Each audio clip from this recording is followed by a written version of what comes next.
है तो समस्याएं भी हैं, और इसके लिए हम भाग्य, कर्म, ग्रह, वास्तु, तंत्र मंत्र या पुरुषार्थ को दोषी मानते हैं और इन समस्याओं से भयभीत होकर निरुपाय, निराश, हताश होकर हम हार कर बैठ जाते हैं। जीवन की समस्याओं से निराश होने की जरूरत नहीं है। यदि मनुष्य तय करे और सद्गुरु की कृपा हो जाए तो जीवन में कुछ भी असंभव नहीं है, क्योंकि ईश्वर ने हमें जन्म के साथ वो शक्तियाँ दे दी है जिनके द्वारा हम जीवन में कुछ भी प्राप्त कर सकते हैं। जरूरत है अपने आप को पहचानने की। मंत्र योगी राज्य गुरु पूज्य श्री ध्रुव दत्त व्यास के मार्गदर्शन का लाभ पाएं।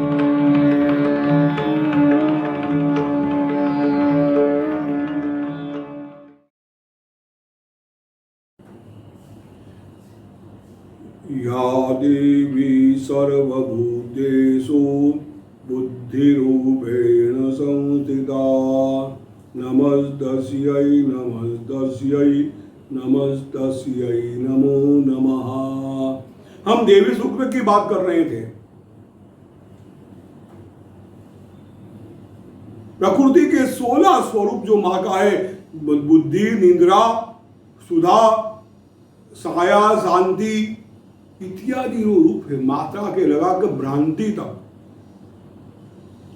उन सब रूपों में माँ जगदम्बा को देखा है। देवताओं ने हर जगह माँ जगदम्बा को प्रणाम किया है। माँ जहां पर भी है, चाहे आप बुद्धि के रूप में हो निवास करती हो, चाहे सुधा के रूप में निवास करती हो, चाहे आप निद्रा के रूप में निवास करती हो, चाहे आप शांति के रूप में निवास करती हो, चाहे आप लक्ष्मी के रूप में निवास करती हो, आप माता के रूप में निवास करती हो या भ्रांति के रूप में निवास करती हो, आप प्रकट हो जाए माँ। इंद्रियाणाम अधिष्ठात्री भूतानां चाखिलेषु या भूतेषु सहतम तस्यै व्याप्त्यै दिव्यै नमो नमः। क्या सुंदर कहा है उसने। इंद्रियाणाम अधिष्ठात्री भूतानां चाखिलेषु या। इंद्रियों की अधिष्ठात्री, हमारे शरीर के अंदर जो इंद्रियां हैं उनकी अधिष्ठात्री आप है मां। हमारा अकेले के नहीं है। मनुष्य, प्राणी, जितने भी जीव है उनकी जो इंद्रियां है, चाहे वनस्पतियां हो, उनकी जो इंद्रियां हैं, इंद्रियाणाम अधिष्ठात्री भूतानाम चाखिलेषु या। ये ब्रह्मा चराचर व्यक्त व्याप्त भूतों के अंदर जो है इंद्रियां है, चाहे वो मुसलमान है, चाहे वो हिंदू है, चाहे क्रिश्चियन है, चाहे अमेरिका में रहता है, चाहे हिंदुस्तान में रहता है, चाहे वो पाकिस्तान में रहता हो, चाहे चाइना में रहता हो, कहीं भी रहता हो, इंद्रियां भूतानाम चाखिलेषु। जहां जहां भी जीव है, जहां जहां भी चेतना शक्ति है, उनकी जो इंद्रियां है उसकी अधिष्ठात्री मां आप हो। किसी का कोई भेदभाव नहीं, समदृष्टि से सब जगह उसकी प्रार्थना करते हैं। करो तुषानस्तु वहे दुरीश्वरी शुभानि बदरान्यपि हन्तु चापदा। देवलोग इतने द्रवित थे कि मां को कहते हैं मां शुभानि भद्राणि। मां जहां आप हो, आप जहां विराजमान हो वहां शुभ ही आता है। शुभानि भद्राणि, अच्छा ही आता है, मंगल ही आता है।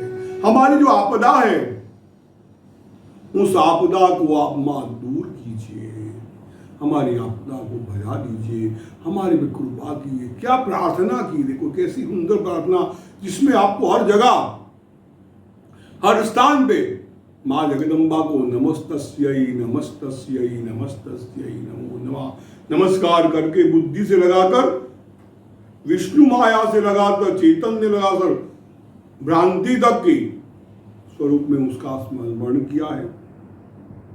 देवी सूक्तों का पाठ रोज 11 बार करने से ऐसा अनुभव है लोगों का कि घर में लक्ष्मी का वास होता है, बुद्धि का वास होता है, घर में शांति होती है। जिसके घर में अशांति हो, बहुत ही कलह हो, उन लोगों को देवी सूक्त का अनुष्ठान करना चाहिए जिससे माँ जगदम्बा की कृपा उनमें होती है। बहुत बढ़िया, बहुत चमत्कारी। लेकिन जो भी करो पूरी श्रद्धा से माँ पे विश्वास रख के करना, जरूर आपको उससे लाभ होगा। कि देवी सूक्त का पाठ सुनकर माँ जगदम्बा पार्वती हिमालय से विराजमान थी। माँ पार्वती के शरीर में से एक देवी बाहर निकली। उसने पूछा कि किसकी प्रार्थना कर रहे हैं। तब वो माँ पार्वती को कहते हैं कि निशुंभ शुंभ नाम के दैत्यों ने देवताओं का सब ले लिया है, उसको निकाल दिया है और आपकी प्रार्थना करते हैं।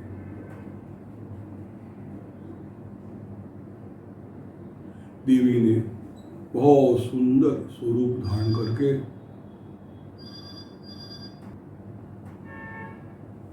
बहुत सुंदर रूप धारण करके माँ हिमालय में विराजमान होती है। माँ जानती है दोनों असुर कामांध है। बहुत सुंदर रूप लेके माँ हिमालय में विराजमान है। तब ये शुंभ निशुंभ के दूत थे, जो उनके जो नौकर थे, सैनिक थे, वो वहां से जा रहे हैं। उन्होंने माँ का रूप देखा। वो अपने स्वामी के पास आके बोलते हैं कि हे स्वामी, हमने जो स्त्री देखी है वो शायद विश्व में आज तक कोई ऐसी सुंदर स्त्री हमें मिली नहीं है। वो स्त्री, आपने तो दुनिया विश्व भर के जितने भी देवताओं के रत्न थे,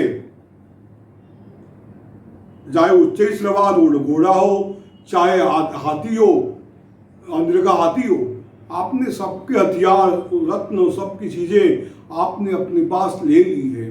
तो इस स्त्री रत्न को क्यों छूट रहे हो? बहुत सुंदर है प्रभु, आप उसको बुलवा लीजिए, आप अपने पास ले आइए उसको।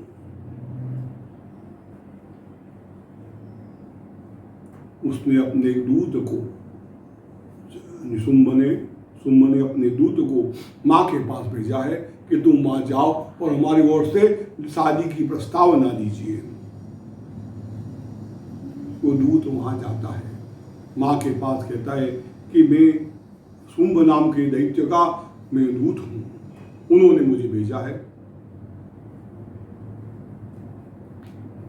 मेरे स्वामी ने सभी देवताओं और राक्षसों को हराकर उनके अधिपति बने हुए हैं। त्रैलोक का राज उनके पास है, सभी देवताओं की शक्तियां उनके पास है। उच्चैश्रवा नाम का जो भगवान इंद्र का घोड़ा है वो भी उनके पास है, और हाथी जो है वो भी ऐरावत नाम का हाथी भी उनके पास है।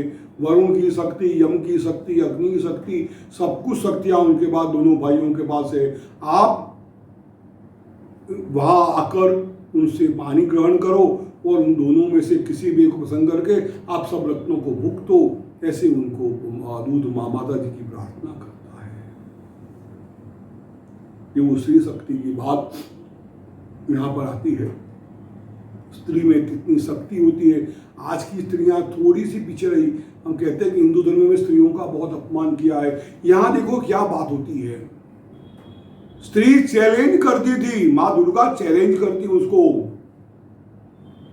यो मां जयति संग्रामे यो मे दर्पम व्यपोहतु यो मे प्रतिबलो लोके समे भरता भविष्यति। मां ने उनकी बात सुनी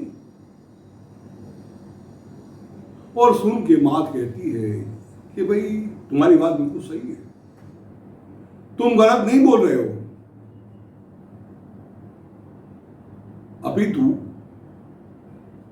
मैं पहले अल्प बुद्धि के अंदर विचार किया भी, मैंने प्रतिज्ञा कर ली थी एक, योमाम जयति संग्रामे, कि मुझे जो युद्ध में जीतेगा, जो मेरे अहंकार को तोड़ेगा, योमे दर्पम व्यपोहतु, मेरे अभिमान को जो तोड़ेगा, मुझे जो हरा के ले जाएगा, यो में प्रतिबलो लोके, जो मेरे से बरोबरी का होगा।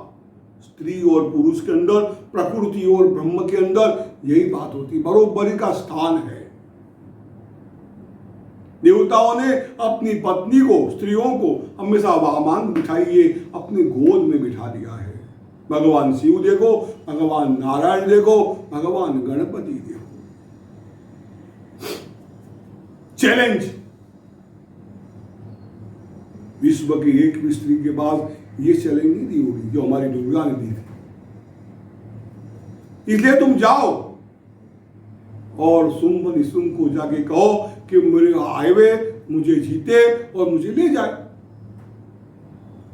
वो दूध कहता है, अरे अरे क्या पागलों वाली बातें करती हो।